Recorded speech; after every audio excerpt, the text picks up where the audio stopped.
아버지가 6살 된 아들에게 생일에 무슨 선물을 해주면 좋겠는가 물었습니다. 평소에는 자기가 원하는 것을 아주 구체적으로 말하던 아이였는데 이번에는 아주 간단하게 대답을 했습니다. I like a ball to play with. 공이 하나 갖고 싶습니다 라고 말했어요. 그러자 아버지가 어떤 공을 원하는지, 공도 여러 종류의 공이 있는데 어떤 종류의 공을 원하는지 좀 구체적으로 말해야지 되지 않겠느냐 했더니 그 아이가 말하기를, 혹시 아빠가 금년에 나하고 몇 번 공놀이를 해줄 수 있으면 풋볼을 사주시고, 시간이 없어서 나와 공놀이를 할 수 없으면 친구들하고 놀게 사클볼을 사달라라고 그렇게 이 부탁을 했습니다. 이 아이는 공 자체보다는 아버지와 함께 하는 것을 더 원했던 것입니다. 사람들은 함께 한다는 것이 얼마나 중요한 것인가 하는 것은 인식하고 있고 누구나 다 알고 있지만, 그렇게 아는 만큼 함께함을 원하고 있는 것은 사실은 아닙니다. 사람들은 그 함께 한다는 것에 중요한 것을 인식하고 있다는 것, 그것으로 때로는 원하지 않고 있음을 정당화시키는 그러한 그 이 모습도 볼 수 있고, 그렇게 정당화시킴으로 자기도 모르는 사이에 그 관계를 소원하게 만들고 심령을 메마르게 만들기도 합니다. 현대인들이 이 편리함 때문에 함께함의 즐거움을 잃어버린 지는 이미 오래되었기 때문에, 이미 편리함에 익숙해져 있는 현대인들은 함께함의 중요함을 알고 있기는 하지만 사실은 함께함을 원하지는 않습니다. 불편하기 때문이겠죠. 한국에서 오랫동안 주일학교 교사를 했던 어떤 분의 서글픈 경험담을 제가 한번 들은 적이 있었습니다. 교회에서 중학생들을 맡아서 지도했답니다. 아이들과 함께 호흡하고 싶어서 주말에 영화 구경을 가자고 했더니 아이들이 환호성을 지르면서 너무 좋아하더래요. 무슨 영화를 보면 좋을지 너희들이 의논해서 알려주면 너희가 보고 싶은 영화 내가 같이 가서 보겠다라고 했습니다. 그리고 얼마가 지났는데 학생 하나가 찾아왔습니다. 그리고는 그 선생님에게 선생님의 친절은 정말 감사하다고 하면서 우리들이 의논을 했는데 그냥 돈으로 주시면 우리들끼리 극장에 가서 우리들끼리 영화를 보겠다고, 그렇게 보면 안 되겠느냐고 물었습니다. 하긴 아이들이 선생님과 함께 영화를 보러 가는 것이 불편한 일이겠다 싶어서 선뜻 그렇게 하라고 하면서 돈을 내주기는 했지만 정말 서운하더랍니다. 그 선생님도 아이들과 함께 하는 것이 불편한 것은 마찬가지죠. 아이들과 함께 하는 것이 편한 일은 아니지만 함께함의 소중함을 알기 때문에 그런 제안을 했던 것인데, 이 편리와 편안이 함께함의 가치를 이긴 것입니다. 현대사회에서는 이 편리함과 편안함이 최고의 가치가 되어버렸습니다. 불편한 것은 절대로 못 참죠. 불편한 것을 참는 것은 더 나은 가치를 위해서 필연적인 것이라고 생각하기보다는 오히려 하기 싫은 것을 억지로 하는 위선이라고 치부해 버리기도 합니다. 다시 말씀드려서 함께함이 언제나 즐겁고 편안한 것은 아니더라도 옛날에는 그 함께함이 무엇보다도 가치 있는 것이라고 생각했기 때문에 불편을 감수하더라도 함께 하려고 애를 썼다면, 요즘 현대인들은 불편한 건 절대로 못 참는 시대이니까 불편한 거는 절대로 하지 않으려고 하죠. 그런데 그렇게 불편하기 때문에 하지 않으려고 하는 그것이 정당해 보일 만큼 이 편리함의 가치가 상승되었다는 말입니다. 너무 바빠서이기도 하고, 그리고 효율적으로 살지 않으면 도태될 수밖에 없는 이 치열한 경쟁 사회에서의 삶 때문이기도 하겠지만, 함께함은 자칫 낭비라는 생각을 사람들은 하기도 합니다. 저는 이 함께함의 비효율성을 어느 정도 인정합니다. 시간 바빠 죽겠는데 같이 식사하고 같이 커피 마시고 같이 대화를 나누는 것보다는 그냥 마음만 받아주면 좋겠다는 생각을 사람들은 더 많이 하고, 그런 그 효율에 대해서 강조하는 것들을 저는 어느 정도 인정할 수 있습니다.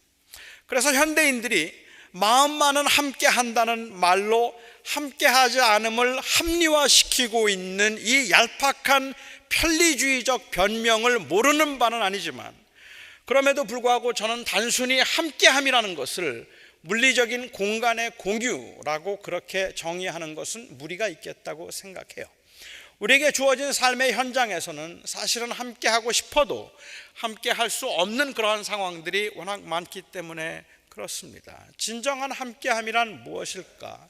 1940년대에 이 나자레나라고 하는 그 수녀님이 계셨는데요. 이 나자레나 수녀님은 로마에 있는 안토니오 그 수녀원의 작은 방에서 한 발자국도 나오지 않고 한국 그의 평화와 교회의 그 안정을 위해서, 교회 개혁과 한국의 평화를 위해서 44년 동안을 봉인수도하신 분입니다.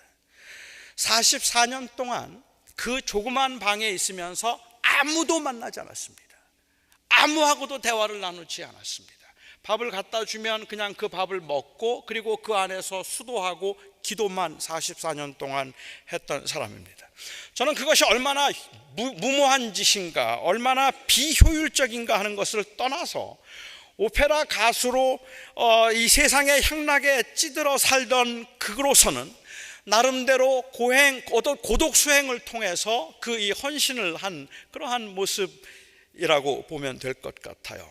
그런데 저는 비록 44년 동안 아무하고도 말을 하지 않고 혼자 그 방에서 고독하게 기도만 했다고 할지라도, 그를 지켜봤던 많은 사람들을, 그리고 그를 걱정하면서 그를 위해서 또 기도해 주었던 많은 사람들이 이 나자레나 수녀님과 함께 했음을 알고 있었다면, 군중 속에 살고 있지만 철저하게 혼자인 우리들보다 어쩌면 덜 외로웠을지도 모르겠다고 생각합니다.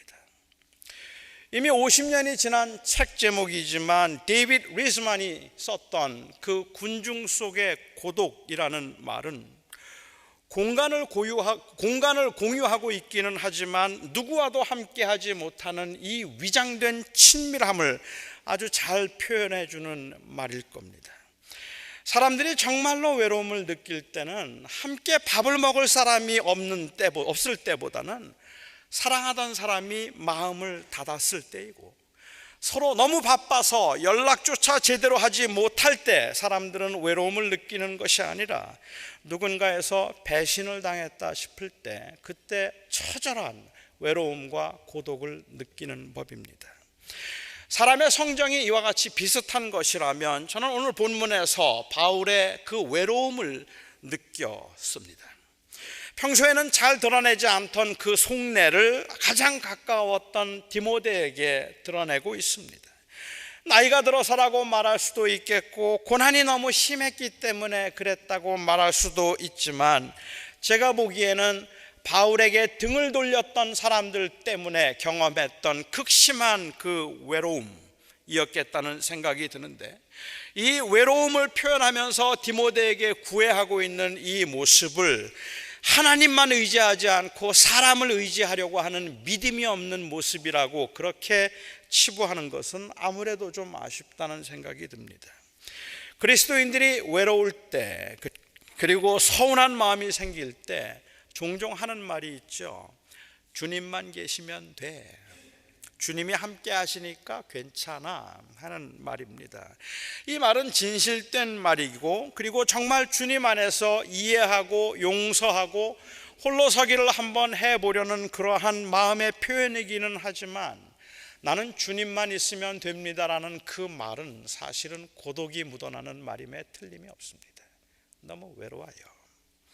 하나님만 온전하게 의지하는 사람들은 다른 사람들을 필요로 하지 않는 게 아니니까요. 하나님은 단순히 사람들이 채워주지 못하는 부분을 채워주시는 분이 아닙니다. 하나님께서 사랑하는 사람들의 외로움을 달래기 위해서 가장 많이 사용한 것은 주변에 있는 사람들이었다는 사실을 우리는 기억해야 합니다. 바울이 오늘 본문인 이 디모데후서를 기록한 것은 바울이 로마 감옥에 갇혀 있을 때였을 것이라고 대체로 짐작을 합니다. 바울은 로마 감옥에 2번 갇혔다고 보는데 디모데후서를 쓸 때는 2번째 로마 감옥에 갇혀 있을 때였다고 보는 것이 여러 학자들의 짐작이에요. 이 노구에 지친 몸으로 다시 로마 감옥에 갇힌 그는 재판을 기다리고 있었습니다. 그런데 바울이 재판을 받을 때 바울을 변호해 준 사람이 아무도 없었습니다. 그때 바울은 극심한 외로움을 느꼈던 것 같아요. 저는 이 바울이 느낀 외로움의 정체가 도대체 무엇일까 하는 것이 궁금했습니다. 왜냐하면 사실 바울의 생애를 보면 바울에게는 동역자들이 정말로 많았기 때문입니다. 이 서신을 받아보고 있는 디모데도 그랬고, 그리고 그 서신에서 안부를 묻고 있는 브리스길라와 아굴라도 그랬고, 바울이 감옥에 있는 내내 한 번도 그의 곁을 떠난 적이 없는 누가가 그랬다는 말입니다. 바울의 곁에는 바울과 함께 죽을 수 있는 사람들이 있었고, 바울이라면 무엇이든지 다 내놓을 수 있을 만큼 바울을 사랑하고 함께 했던 사람들이 많았는데, 그런데 왜 바울은 내 주변에 아무도 없다는 말을 하고 있는지 모르겠다는 말입니다. 도대체 이 외로움의 정체는 무엇일까? 바울은 사실은 아무도 충분히 나를 돌보아주지 않기 때문에 그래서 서운했다는 말을 하고 있는 건 아닐 겁니다. 조금 더 관심을 받기 위해서 제발 나 외롭고 힘든데 아무도 나를 도와주지 않는다고 투정을 부리고 있는 게 아닐 거라는 말입니다. 또한 바울은 자기가 감옥에 갇혀서 재판을 받는다고 하면 적어도 자기가 세웠던 교회 지도자들이나 동역하고 있던 사람들은 모두 다 로마로 와서 바울 곁에서 함께 위로하고 함께 격려하고 같이 고난을 받아야 된다고 바울이 그것을 기대했다고 볼 수도 없을 거예요. 바울은 그들이 온다고 해도 아마 극구 말렸을 겁니다. 그런 일에 시간 낭비하지 말고 있는 곳에서 한 사람에게라도 더 복음을 전하라고, 나는 걱정하지 말라고 말했을 겁니다. 그렇다면 무엇 때문에 바울이 이렇게 고독함을 느꼈을까요?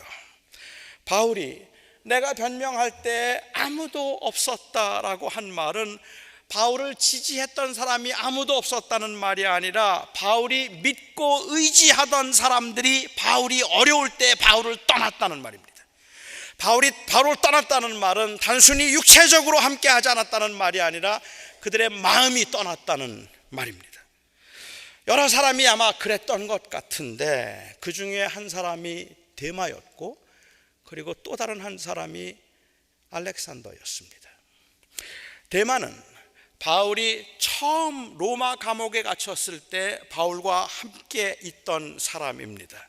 그래서 바울은 골로새 교회에 보내는 편지 가운데도 데마가 나와 함께 있어서 너희에게 문안한다고 말했고, 빌레몬에게 보내는 편지 가운데도 이 데마가 나와 함께 있다고 말을 해서 누가와 함께 바울이 감옥에 있을 때 항상 같이 있었고 그 곁에 있어 주어서 바울을 지지하던 사람이 바로 데마였습니다.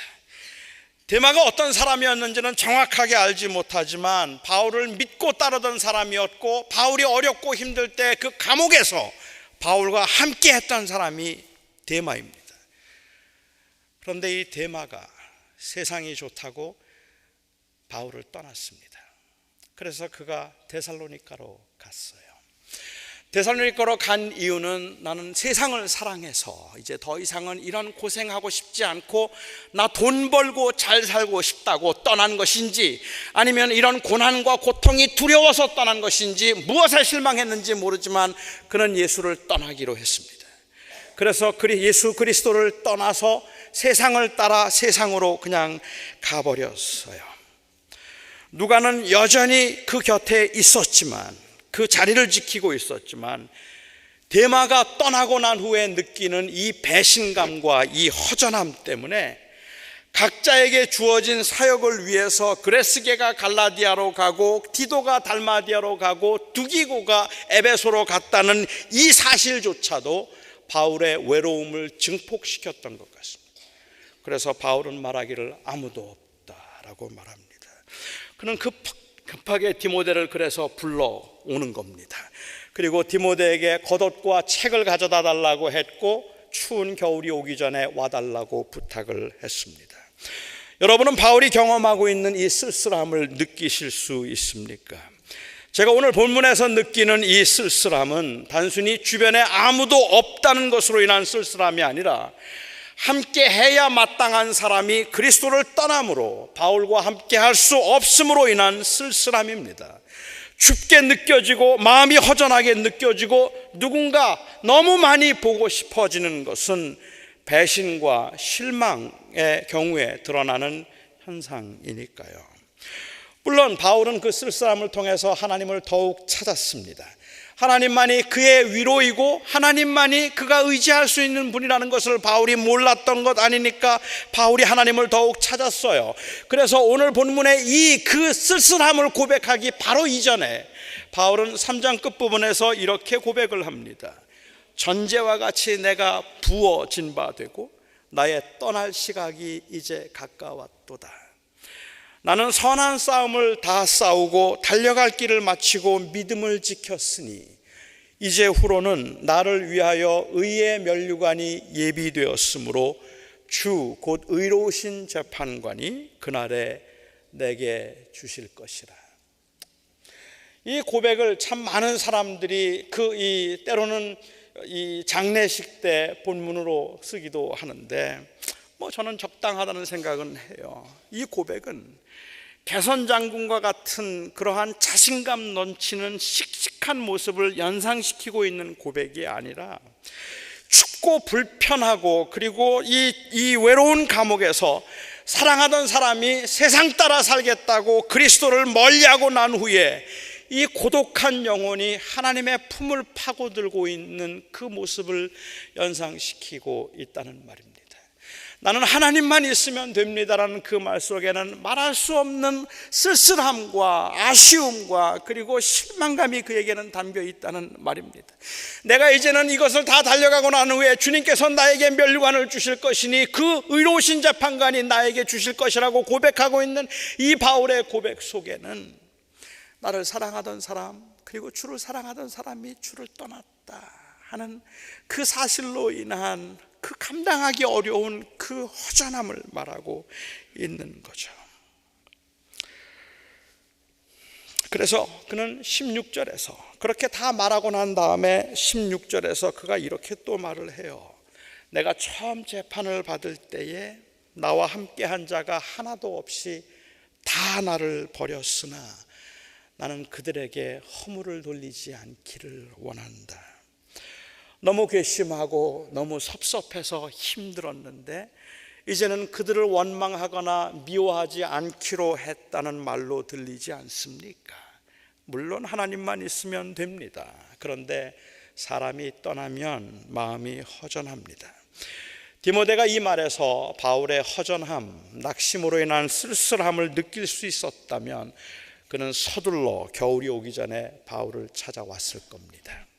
그것이 함께함입니다. 저는 오늘 이 말씀을 그야말로 너무 생뚱맞게도 어버이 주일의 말씀으로 여러분과 함께 생각하고 있습니다. 어찌 생각하면 어버이 주일날 말씀으로는 전혀 맞지 않는 말씀인 것 같습니다. 여러분들은 어버이 주일 설교를 들으면서 어쩌면 이 본문으로 설교를 하는 경우를 들어본 적이 없는지도 모릅니다. 그런데 이미 말씀드린 것처럼 저는 이 말씀을 읽고 묵상하면서 바울이 느꼈을 외로움이 느껴졌습니다. 그리고 조금 비약일 수도 있겠지만 이 외로움은 부모가 느끼는 외로움과 크게 다르지 않을 거라고 생각을 했습니다. 젊었을 때는 천하를 호령할 것 같던 사람도 나이가 들면 자신이 없어져서 자꾸 허세를 부리게 되고 누가 나를 무시하는 것 같고 누가 나를 업신여겨 함부로 대하는 것 같아서 내가 왕년에는 어땠다는 이야기를 하지 않으면 무시를 당할 것 같기도 하고 또 때로는 그럼에도 무시를 당해서 무시를 당한다 생각되어서 자꾸 화가 많아집니다. 자식들은 하나둘 부모 곁을 떠나서 자기 인생을 개척하고 자기 식구들 챙기기에 바빠지고 1년에 몇 차례 얼굴 보기조차 힘들어집니다. 어느 때는 너무 섭섭하지만 세상살이를 이해하지 못하는 건 아니기 때문에 혼자 밥을 끓여 먹으면서도 그깟 외로움쯤은 이길 수 있고 이해할 수 있습니다. 자식들 찾아온다고 해도 몸 축날까 봐 그만두라고 말하고 나 찾아올 시간에 차라리 잠이나 한 잠 더 자라고 그렇게 말릴 판입니다.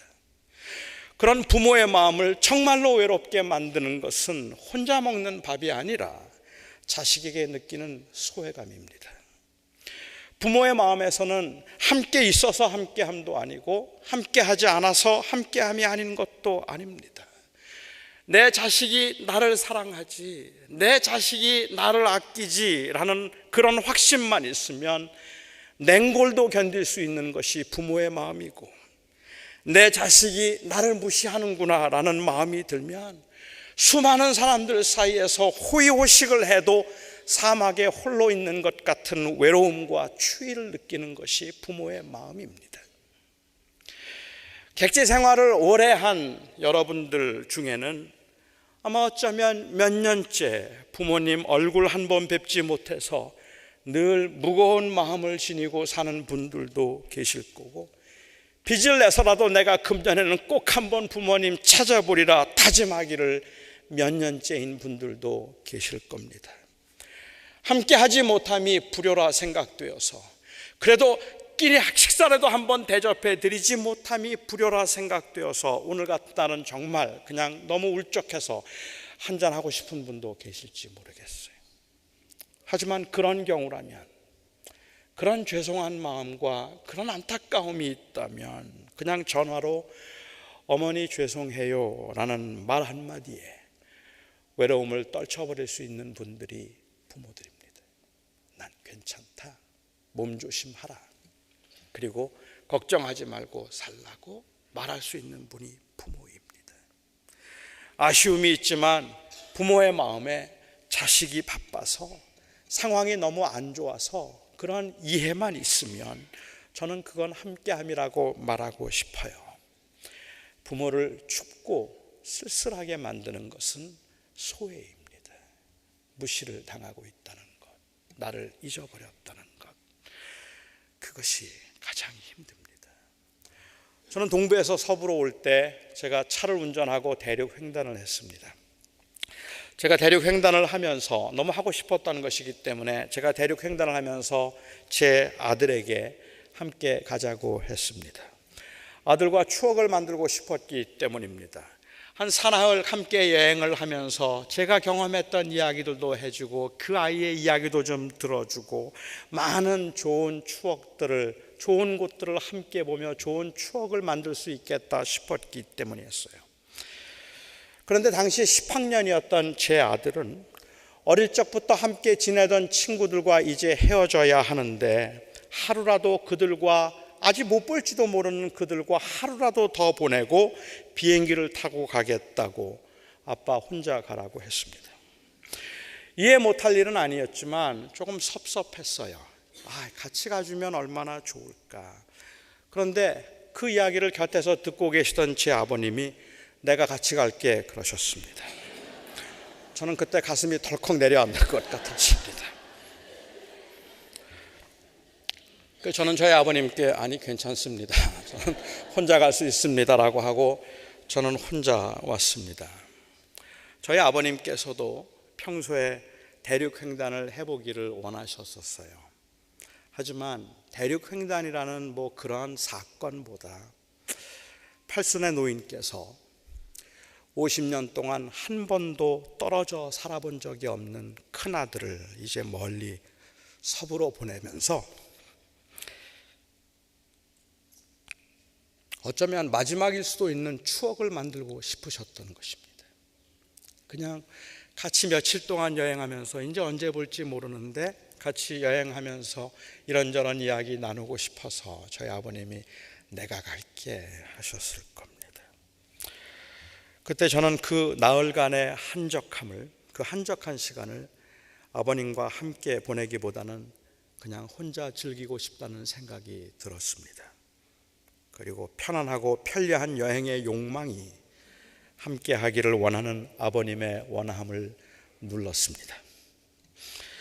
아마도 제가 제 아들에게서 느꼈을 그 섭섭함보다는 저희 아버님이 저에게 느꼈을 섭섭함이 훨씬 더 컸을 겁니다.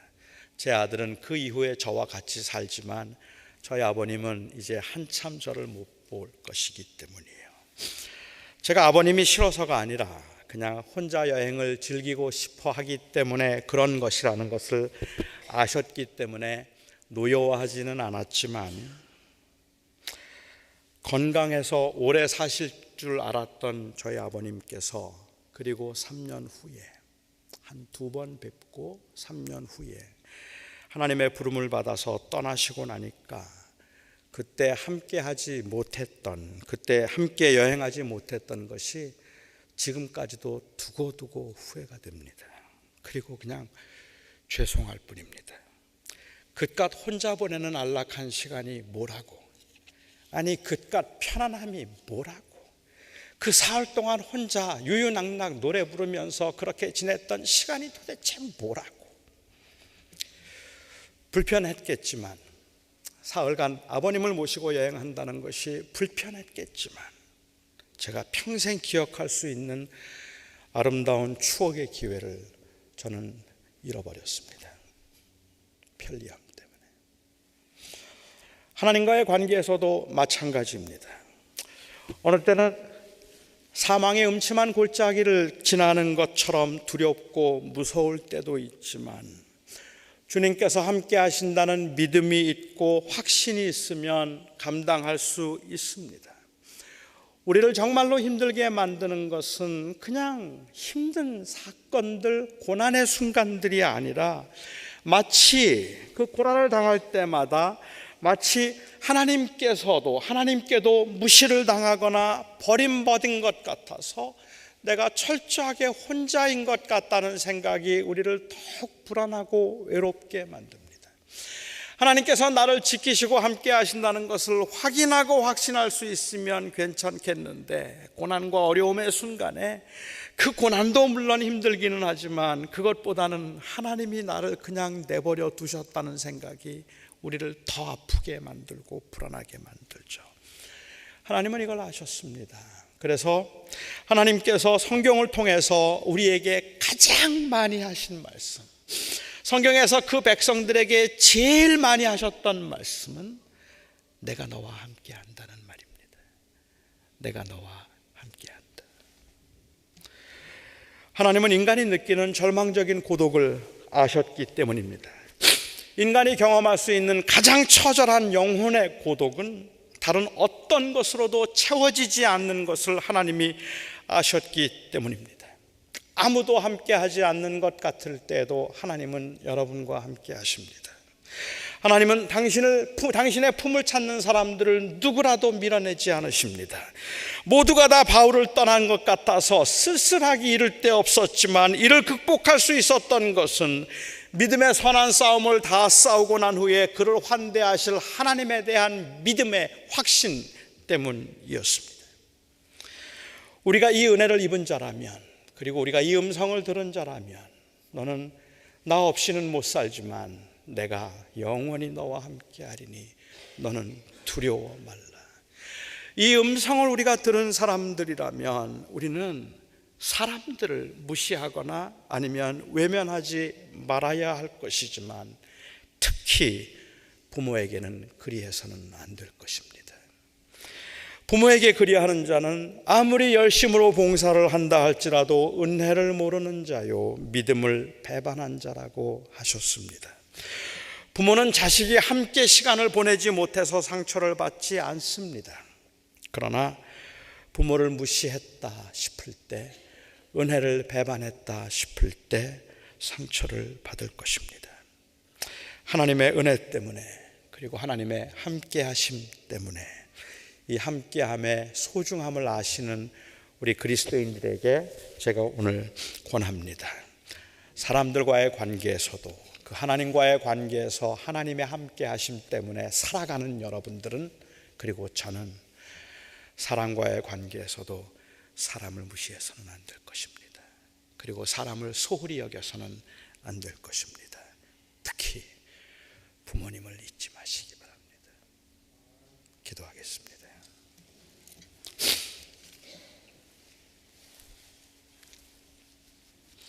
자비로우신 아버지 하나님, 하나님의 은혜로 저희는 구원을 받았고 그 하나님의 은혜로 저희는 아무것도 아닌 수없이 떠나고 방황해도 하나님이 우리와 함께 하심을 우리가 압니다.